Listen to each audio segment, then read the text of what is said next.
Welcome to High Strangeness, where we ask questions and explore all that is strange and unexpected in our reality.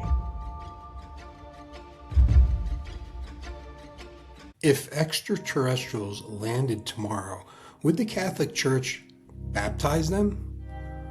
Would they have souls? Would Christ's salvation apply to another species? Or would alien life unravel 2,000 years of theology overnight? Here's the part that most people don't realize.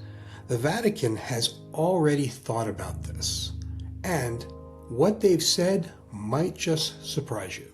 Do you know that the Vatican believes in aliens? Leading figures of the Catholic Church have frequently addressed the possibility of alien life, with Pope Francis stating that they could even be baptized, as the Church turns no one away. Father Jose Funes, director of the Vatican Observatory, echoed a similar sentiment, saying that the existence of extraterrestrial life does not contradict the Catholic faith, and aliens would be considered our brothers by the Church. This is because Catholicism, unlike other religions, emphasizes that God's creation is vast and not limited to Earth.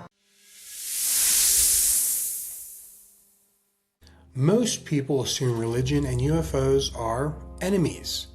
You know, science versus faith, aliens versus angels, disclosure versus doctrine. But that assumption may be outdated because the Catholic Church does not officially deny the possibility of extraterrestrial life. In fact, it studies the stars. The Church operates the Vatican Observatory, one of the oldest astronomical research institutions in the world. So this isn't fringe speculation, it's institutional science. Now here's where it gets interesting. Jesuit brother Guy Cosmonalgo, I think that's how you say his name, who's the director of the Vatican Observatory, has publicly stated he would baptize an alien if the alien asked. Not mockingly, not hypothetically, but theologically, because the Catholic Church and its doctrine, baptism is about free will and spiritual participation. So the real question becomes, could non-human intelligence actually possess a soul? Two telescopes here. Jesuit brother Guy Consolmagno is director. He's one of a dozen astronomers working for the Pope. Why does the Pope have an astronomer? Well, shouldn't every major religion have an astronomer? You know, it's a great thing to have. Quite seriously, there were a couple of things that motivated Pope Leo XIII to start a Vatican Observatory. This all happened in 1891, and that was the time when the idea first really got into the public consciousness that there might be a war between science and religion. He wanted to show that there was no such war. In Catholic theology, a soul is not about biology. It's about rational consciousness. If an extraterrestrial species demonstrated things like moral reasoning, self-awareness, and a capacity for transcendence, then there's no doctrinal statement that says they couldn't possess a soul. Which leads to an even more radical question.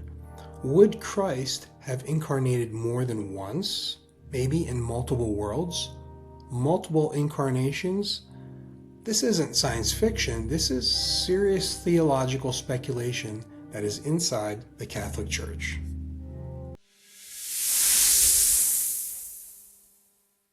All right, now let's confront the cultural tension just a little bit here. Many evangelical circles interpret UFOs very differently. Some see them as demonic deception, end of times phenomena, or spiritual warfare. Atheists often take another view. If aliens exist, then religion must collapse. But history suggests something else, and that is that religion adapts. When heliocentrism challenged doctrine, the church adjusted.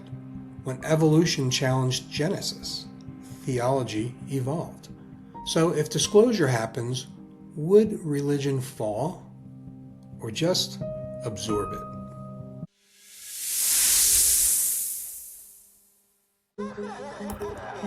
Most of my life I didn't believe in UFOs. And what happened was, in the research for my book about purgatory, I came across anecdotes and reports of aerial phenomena. I wouldn't think of these, nor would I write about these as things that were actually literally happening to people, that there were literally orbs that they identified in the sky coming and, engaging with them. But when I talked to fighter pilots and people who had experience of these things, I noticed similarities and patterns. And that's what initially brought me to study the topic of UFOs, which has been renamed UAPs, unidentified anomalous phenomena. Religious studies scholar Diana Pasulka argues something even more fascinating. Modern UFO encounters mirror religious experiences, like apparitions, revelations, sacred encounters with luminous beings.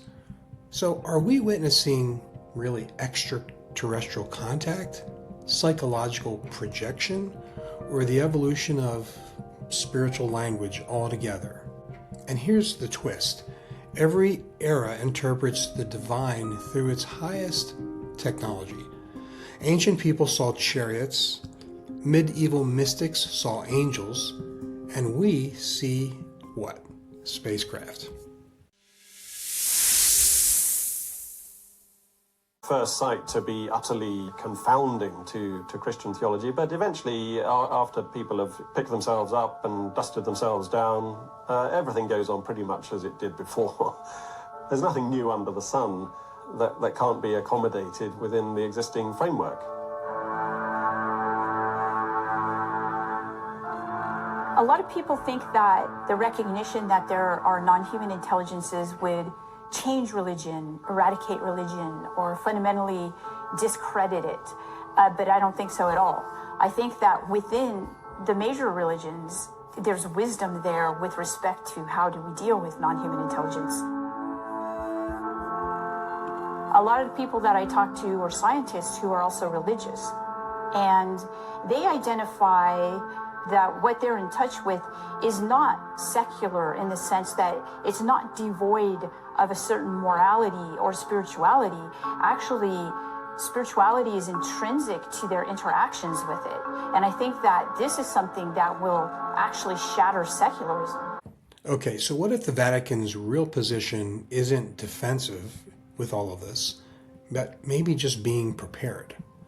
If intelligence exists everywhere in the universe, it wouldn't disprove God. It might actually expand the scope of his creation. And that reframes the whole entire UFO conversation. Instead of aliens versus religion, it becomes aliens within creation. And that possibly is far less destabilizing than people might assume. Okay, so maybe the real shock isn't that the church fears aliens. Maybe it's that it doesn't. Maybe theology is more flexible than internet culture wars suggest.